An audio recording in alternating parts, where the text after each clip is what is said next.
ఇంటి పట్టాల కార్యక్రమం ఉంది. ఆ కార్యక్రమంలో మాడదాం అనుకున్నా, కానీ చిల్లపల్లి అన్న ఒప్పుకోడు కనుక ఈరోజు ఇక్కడ మాడటం జరుగుతుంది.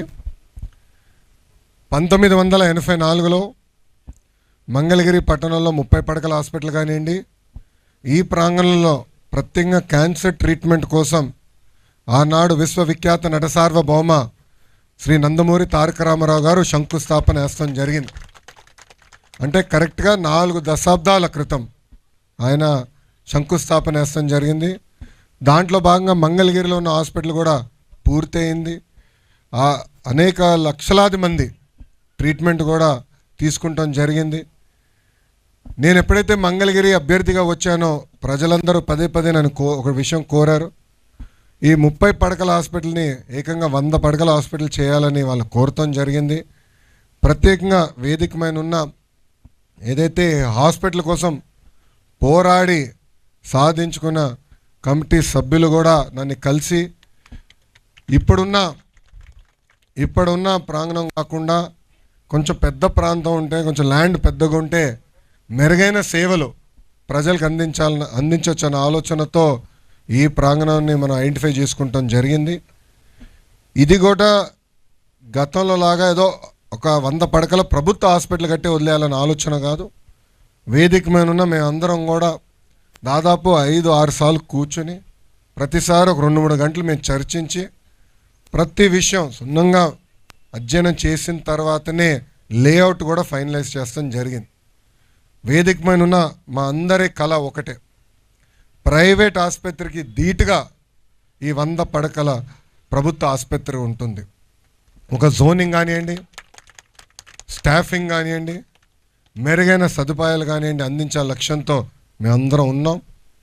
అమరావతి పనులు కూడా ప్రారంభమైనాయి. సో ఈ ఆసుపత్రికి బాగా రద్దీ కూడా ఉంటుంది, ఎందుకంటే వస్తూ ఉంటారు, ట్రీట్మెంట్ పొందుతూ ఉంటారు. ఇక్కడ ఆర్థో కానివ్వండి, డయాలసిస్ సెంటర్ కానివ్వండి, మన నియోనేటల్ కేర్ కానివ్వండి, అన్నీ కూడా ఇక్కడ అందిస్తాం జరుగుతుంది. సో డీ అడిక్షన్ సెంటర్ కూడా గౌరవ సభ్యులందరూ కూడా నాతో మాట్లాడి డీ అడిక్షన్ సెంటర్ కూడా ఇక్కడ ఉండాలి, తలసీమియా సెంటర్ కూడా ఇక్కడ ఉండాలని కమిటీ సభ్యులు ప్రత్యేకంగా నేను కూర్చున్నప్పుడు వాళ్ళు కోరటం జరిగింది. వాళ్ళ కోరిక మేరకు కూడా అది కూడా ఈ హాస్పిటల్లో పెడతాం జరిగింది. వాస్తవంగా కూటమి ప్రభుత్వం ఏర్పడిన తర్వాత గౌరవ ముఖ్యమంత్రి శ్రీ నారా చంద్రబాబు నాయుడు గారు ప్రతి నియోజకవర్గాల్లో 100 పడకల ప్రభుత్వ ఆసుపత్రి కట్టాలి అని ఒక నిర్ణయం తీసుకుంటాం జరిగింది. దాంట్లో భాగంగా 2వ క్యాబినెట్ మీటింగ్లో మంగళగిరి కోసం ఈ హాస్పిటల్ కూడా కేటాయిస్తాం జరిగింది. నేను అనేక సార్లు చెప్పా ప్రజలందరికీ, ఒక నిర్ణయం జీవితం మార్చుతుంది. నా జీవితంలో తీసుకున్న ఆ నిర్ణయం మంగళగిరిలో పోటీ చేస్తాం. 5,300 ఓట్ల మెజారిటీతో 2019లో ఓడిపోయాను. ఆ రోజు నుంచి ఒక పట్టుదల కసితో నేను పనిచేసి ప్రజలకి దగ్గరయ్యాను. ప్రజలందరూ నేను ఒకటే కోరాను, నేను ఏ మెజారిటీ అయితే ఓడిపోయానో దాని పక్కన ఒక 0 పెట్టి నన్ను గెలిపించండి. మీరు ఎంత ఎక్కువ మెజారిటీ ఇస్తే అంత కొండంత బలం నాకు అందుతుందని ఆనాడే నేను ప్రజల్ని కోరటం జరిగింది. ఆంధ్ర రాష్ట్ర చరిత్రలో ఎప్పుడు రాని విధంగా 91,000 మెజారిటీతో నన్ను గెలిపించి శాసనసభకి మంగళగిరి ప్రజలు నన్ను పంపించారు. గౌరవ మంత్రివర్యులు దుర్గేష్ గారు ఇక్కడనే ఉన్నారు. గురువుగారు కూడా తెలుసు, క్యాబినెట్లో ఎప్పుడు మంగళగిరి చర్చ వస్తే డిస్కషనే ఉండదు. ఎందుకంటే నిజంగానే మంత్రివర్యులు మిగతా మంత్రులు కూడా మంగళగిరి అంటే దాని గురించి చర్చ అవసరమా, శాంక్షన్ చేయండి అని వాళ్ళు కూడా ఏకపక్షంగా నన్ను సపోర్ట్ చేసినందుకు హృదయపూర్వక ధన్యవాదాలు తెలుపుకుంటున్నాను. గౌరవ మంత్రి గారి పైన ఇప్పుడు చాలా పెద్ద బాధ్యత ఉంది మంగళగిరికి సంబంధించింది. అది మా లక్ష్మీ నరసింహస్వామి గుడి అభివృద్ధి కార్యక్రమం. మంత్రి గారు పర్యవేక్షణలో ఆల్రెడీ మేము కూర్చున్నాం. గుడిని కూడా, ఎందుకంటే నేను వారణాసికి వెళ్ళి గౌరవ ప్రధానమంత్రి గారు అక్కడ గుడిని ఎట్లా అభివృద్ధి చేశారు నేను స్వయంగా చూస్తాం జరిగింది. అది ఒక ఆదర్శంగా తీసుకుని గౌరవ మంత్రి గారితో కూర్చుని అనేక మార్లు ప్లాన్లు రివ్యూ చేశాం. త్వరలో ఆ కార్యక్రమం కూడా ప్రారంభించబోతున్నాం. ఇట్లా ఎన్నికల ముందల మంగళగిరి ప్రజలకి నేను ఇచ్చిన హామీలు ఒక పద్ధతి ప్రకారం నిలబెట్టుకుంటా ముందరికెళ్తున్నా. అహర్నిశలు మంగళగిరి ప్రజల కోసం మేము కష్టపడతాం. కూటమి ప్రభుత్వం ఒకటే, అన్ని ప్రాంతాలు సమగ్ర అభివృద్ధి చెందాలనేది మా లక్ష్యం. దాంట్లో భాగంగా మంగళగిరిని అభివృద్ధి చేస్తాం. వ్యక్తిగతంగా గతంలో ఎట్లయితే నేను 5 సంవత్సరాలు ప్రతిపక్షంలో మంగళగిరి ప్రజల కోసం పనిచేశానో, అధికారంలోకి వచ్చిన తర్వాత కూడా ఇంకెక్కువ పనిచేస్తున్నా. గౌరవ ముఖ్యమంత్రి చంద్రబాబు నాయుడు గారు కూడా నిన్న నవ్వుతా అన్నారు, రేపు కూడా మంగళగిరేనా అన్నారు. సరే, ఇంటి పట్టాల కార్యక్రమం రేపటితో పూర్తవుతుందంటే తొందరగా పూర్తి చేసుకుని, రాష్ట్రం చాలా పనులు ఉన్నాయి, రాష్ట్రం అంతా తిరగాలి, మీరు మంగళగిరే కాదని కూడా గౌరవ ముఖ్యమంత్రి గారు అన్నారు. అప్పుడు గౌరవ ముఖ్యమంత్రి గారికి ఒకటే చెప్పా, సార్ 2019లో నా పరువు పోయింది, ఓడిపోయా, చాలామంది నన్ను ఎగతాళి చేశారు, మిమ్మల్ని కూడా కించపరిచే విధంగా మాట్లాడారు. ఈరోజు వాళ్ళ దగ్గర నుంచి శబ్దం రాకుండా చేసింది మంగళగిరి ప్రజలు సార్, అందుకే నాకు ప్రయారిటీ ఉందని గౌరవ ముఖ్యమంత్రి గారు కూడా చెప్తాం జరిగింది. ఒక బాధ్యత నా పైన ఒక బాధ్యత పెట్టారు, భరోసాతో మీరు ఉన్నారు. మీకు ఆనాడు నేను రచ్చబండ కార్యక్రమానికి వచ్చినప్పుడు ఇచ్చిన హామీలన్నీ నిలబెట్టుకుపోతున్నా. దాంట్లో భాగంగా ఈ హాస్పిటల్, మన లక్ష్మీ నరసింహస్వామి గుడి అభివృద్ధి కానివ్వండి, భూగర్భ డ్రైనేజ్, భూగర్భ నీరు, భూగర్భ గ్యాస్, భూగర్భ కరెంట్ కానివ్వండి, నిరుపేద కుటుంబాలు నివసిస్తున్న భూముల్ని ఎంక్రోచ్మెంట్ రెగ్యులరైజ్ చేసి వాళ్ళకి పట్టాలు ఇస్తాం కానివ్వండి, లేదంటే ఎవరికైతే ఇల్లు లేదో వాళ్ళకి ఇప్పుడు టిట్కో కార్యక్రమం ద్వారా ఇల్లు అందిస్తామేమి, ఇవన్నీ ఒక యుద్ధ ప్రాతిపదికంగా మేము చేస్తాం జరుగుతుంది. నా లక్ష్యం ఒకటే, అన్ని రంగాల్లో మంగళగిరి నంబర్ 1 ఉండాలి. దాంట్లో భాగంగా ప్రజలు కూడా, మీ పైన కూడా బాధ్యత ఉంది.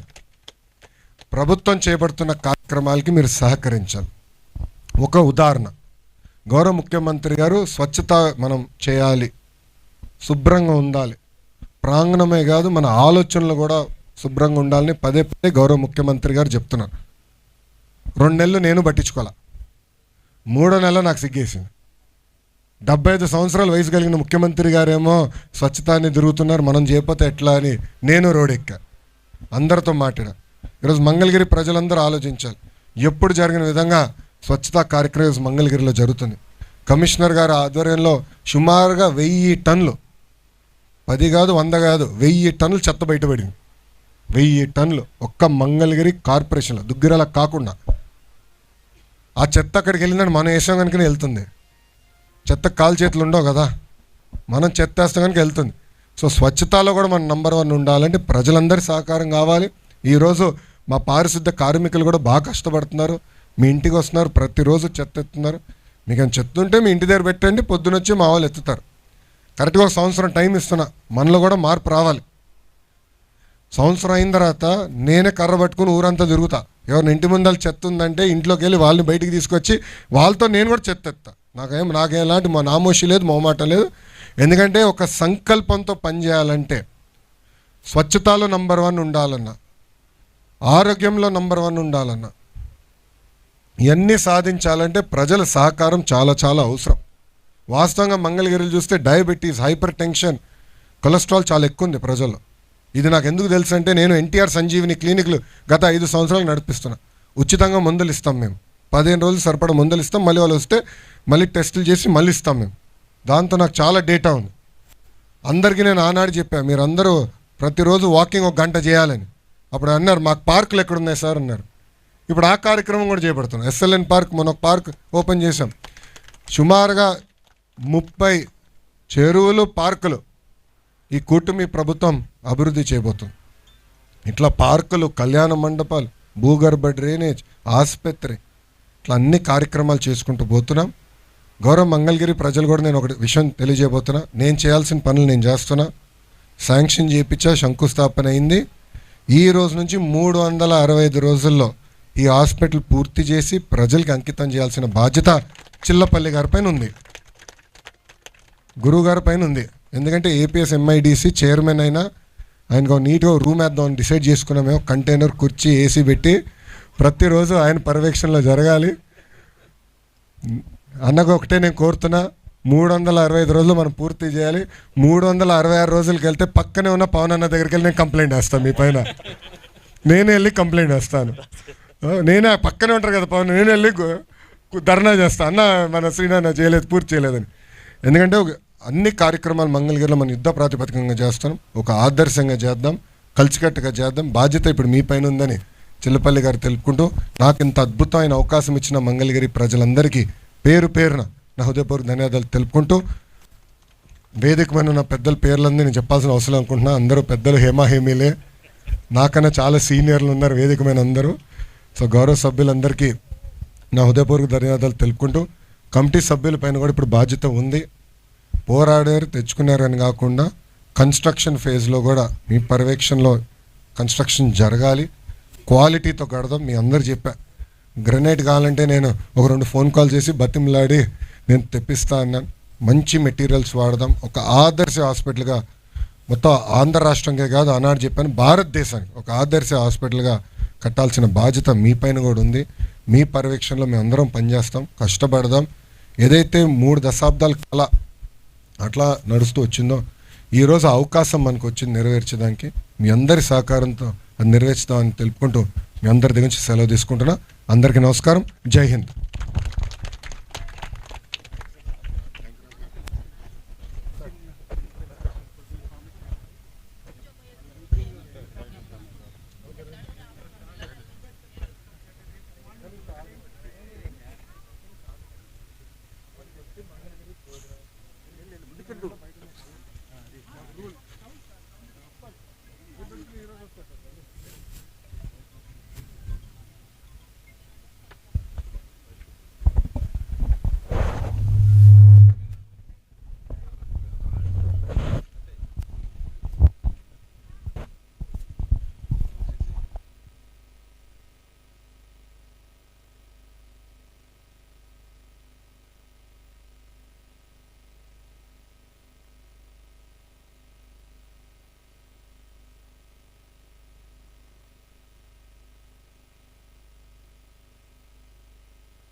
ఇంటికి వచ్చినప్పుడు చెప్పారు కదా చేయాలి.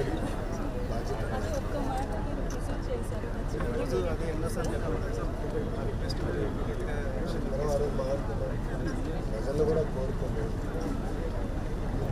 మోడల్గా తయారు కానీ అసలు పని మొదలైంది. గంట పేపర్ యాక్షన్ చేస్తాను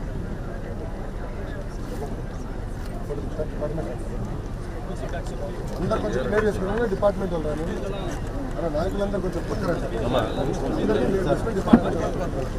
మీరందరికీ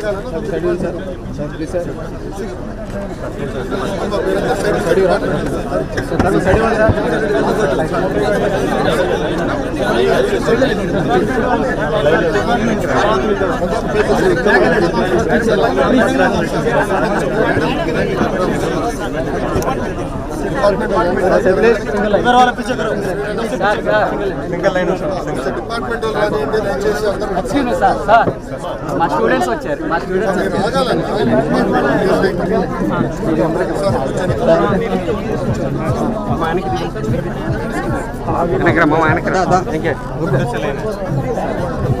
సార్ రెడీ.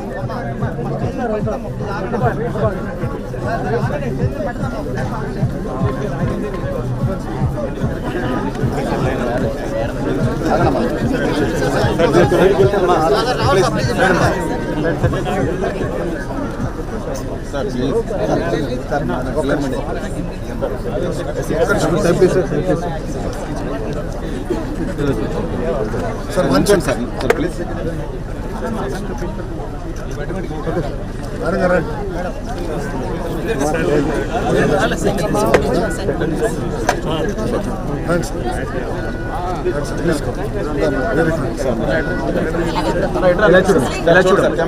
అమ్మా ఇలా చూడమ్మా.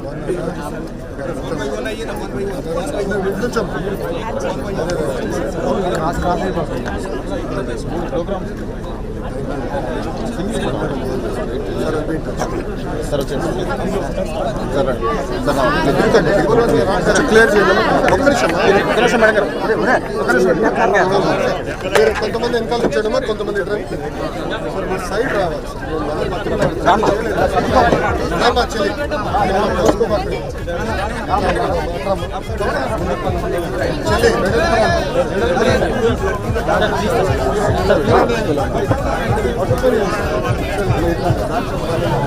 ఇలా చూడమ్మా.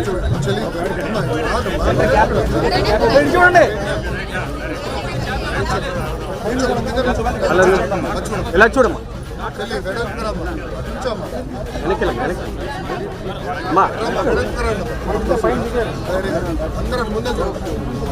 ఇలా చూడమ్మా. ఓకే